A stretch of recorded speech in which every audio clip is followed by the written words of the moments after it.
गोपू बोला। श्री कृष्ण के लिए? वो मेरी माला पहनते हैं ना? नारद ने पूछा। तुम्हें कैसे पता? गोपू बोला। कल मैंने उनकी माला में एक पीला फूल डाला था और रात को सपना आया, श्री कृष्ण मुस्कुरा रहे थे और वही माला उनके गले में थी।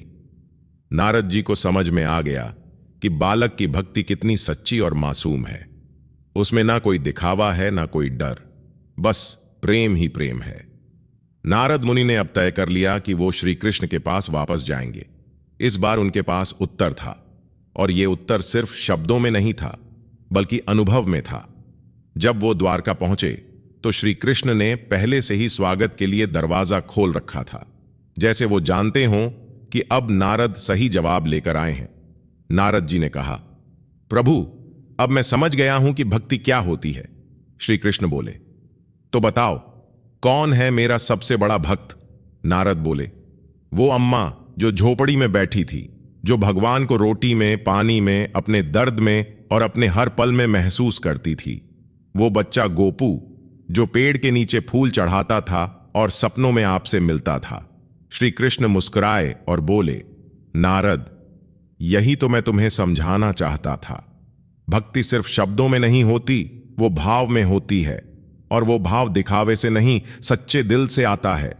नारद मुनि भाव विभोर हो गए।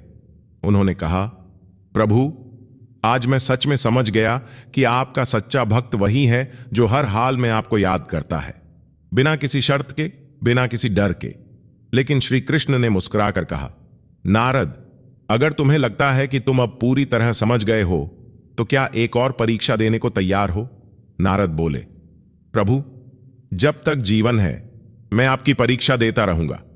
श्री कृष्ण बोले, इस बार की परीक्षा अलग है।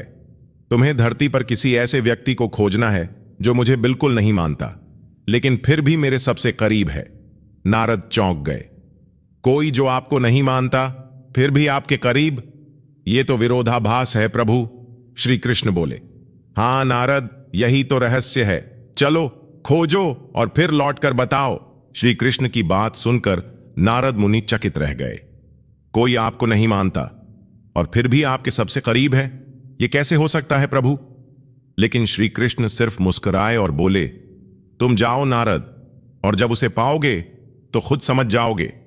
नारद मुनि ने प्रणाम किया और सोचते हुए फिर से अपनी यात्रा शुरू कर दी। अब कहां जाऊं? किससे शुरू करूं? कौन है ऐसा जो भगवान को नहीं मानता लेकिन उनके बहुत करीब है?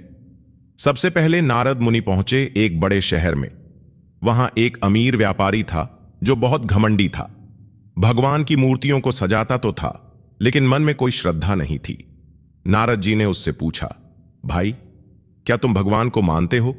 वो हंसते हुए बोला, हां हां, रोज पूजा करता हूं, लेकिन सच कहूं तो मैं खुद ही अपना भगवान हूं। मेरी मेहनत, मेरी अक्ल ही सब कुछ है। भगवान किसी को कुछ नहीं देते, सब कुछ खुद करना पड़ता है। नारद जी ने सिर हिलाया और मन में बोले, नहीं, ये तो केवल नाम का भक्त है, इसे तो सिर्फ दिखावे की भक्ति आती है। फिर वो एक बड़े पंडित के पास पहुंचे जो रोज यज्ञ करता था, वेद मंत्र पढ़ता था। लेकिन जब नारद जी ने ध्यान से देखा तो पंडित दूसरों से धन वसूलने और दिखावा करने में लगा था। नारद जी बोले, भक्ति दिल से होनी चाहिए, ये तो किताबों तक ही सीमित है। अब नारद मुनि थोड़ा थक गए थे। वो एक नदी किनारे पेड़ के नीचे बैठ गए। तभी उन्हें पास की झोपड़ी से खटखट की आवाज सुनाई दी। वहां एक मोची बैठा था, जूते सिल रहा था। नारद जी को जिज्ञासा हुई। उन्होंने पूछा, भाई, क्या तुम भगवान को मानते हो? वो बोला, मुझे बचपन में मेरी मां ने सिखाया था, बेटा, जब तू किसी को धोखा देगा तो वो नुकसान तुझे नहीं, ऊपर वाले को होगा। तब से मैंने मान लिया कि मेरे हर ग्राहक में भगवान है। नारद बोले, तो क्या तुम भगवान की पूजा करते हो? वो बोला, पूजा? बाबा, समय नहीं मिलता, सुबह दुकान, रात को हिसाब। लेकिन इतना मानता हूं कि अगर मैं सही से काम करूं तो भगवान खुद खुश होंगे। नारद मुनि अब सब समझ चुके थे। वो भागते हुए श्री कृष्ण के पास पहुंचे और बोले, प्रभु, आपने जो कहा था अब उसका मतलब समझ गया हूं। श्री कृष्ण ने मुस्कुराकर पूछा, तो बताओ, क्या देखा इस बार? नारद बोले, प्रभु, एक हलवाहा जो आपका नाम नहीं जानता, लेकिन काम करते वक्त आपको महसूस करता है। एक व्यापारी जो अपने हर ग्राहक में आपको देखता है। इन लोगों ने ना तो मंत्र पढ़े ना माला जपी, लेकिन उनकी सादगी और सच्चाई में आपकी झलक है। श्री कृष्ण बोले, बिल्कुल नारद, भक्ति सिर्फ मंत्रों या व्रतों में नहीं है।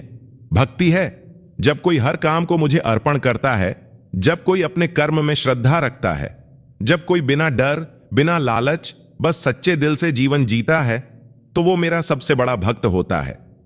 श्री कृष्ण बोले, नारद चलो, अब तुम्हें एक और बात दिखाता हूं।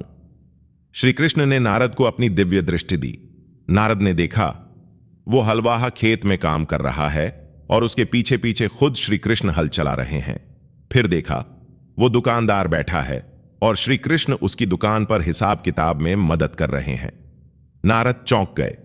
प्रभु, आप तो उनके साथ काम कर रहे हैं। श्री कृष्ण बोले, हां नारद, जब कोई मुझे सच्चे मन से याद करता है, चाहे बिना नाम लिए ही सही, मैं वहां प्रकट हो जाता हूं, उनके काम में, उनके साथ, उनके मन में। नारद जी ने प्रणाम किया और बोले, प्रभु, अब मैं सचमुच समझ गया, भक्ति दिखावे से नहीं होती, वो तो भावना है, समर्पण है, सच्चाई है। श्री कृष्ण बोले, नारद, अब तुम अपने संगीत में, अपने भजन में सिर्फ मेरी बातें मत गाओ, बल्कि लोगों को यह भी बताओ कि हर इंसान के कर्म में भक्ति है, अगर वो दिल से किया गया हो। प्यारे साथियों, ये कथा से हमें यह सीख मिलती है कि सच्ची भक्ति का अर्थ मंदिर में केवल दीप जलाना या फूल चढ़ाना नहीं है। सच्ची भक्ति का अर्थ है मन, वचन और कर्म से भगवान को याद करना। जब एक भक्त सच्चे मन से भगवान को पुकारता है, तो वह पुकार सिर्फ शब्दों तक सीमित नहीं रहती, वह सीधा ईश्वर के हृदय तक पहुंचती है। भगवान को धन नहीं चाहिए, उन्हें दिखावे की पूजा नहीं चाहिए, उन्हें चाहिए आपका निर्मल हृदय, आपकी श्रद्धा और आपका विश्वास। जब कोई बालक सच्चे मन से रोकर अपनी मां को बुलाता है, तो मां दौड़ी चली आती है।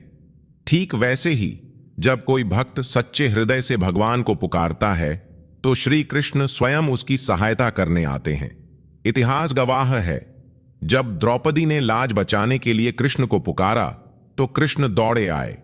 जब सुदामा दरिद्र था, लेकिन सच्चे मन से कृष्ण का स्मरण करता था, तो भगवान ने उसे राजाओं जैसा वैभव दे दिया। अर्जुन युद्ध भूमि में भ्रमित था, तो भगवान ने स्वयं सारथी बनकर उसका मार्गदर्शन किया।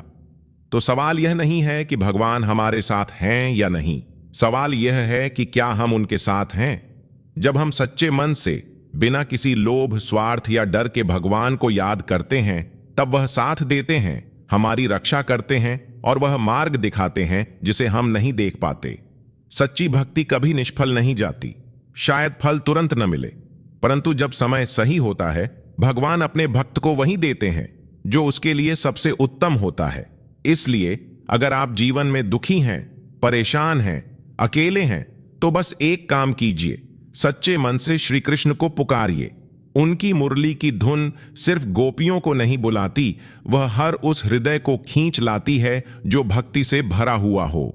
आपका मन मंदिर बन जाए और श्रद्धा दीपक बन जाए, तो भगवान उसमें सदा वास करेंगे। और जब भगवान साथ हों, तो कौन सी मुसीबत आपका कुछ बिगाड़ सकती है। जय श्री कृष्ण। धन्यवाद। अगर आपको यह वीडियो पसंद आया हो तो इसे लाइक और शेयर करें, और ऐसे ही रोचक और जानकारीपूर्ण वीडियो के लिए हमारे चैनल को सब्सक्राइब करना न भूलें। अगले भाग के लिए सब्सक्राइब करें।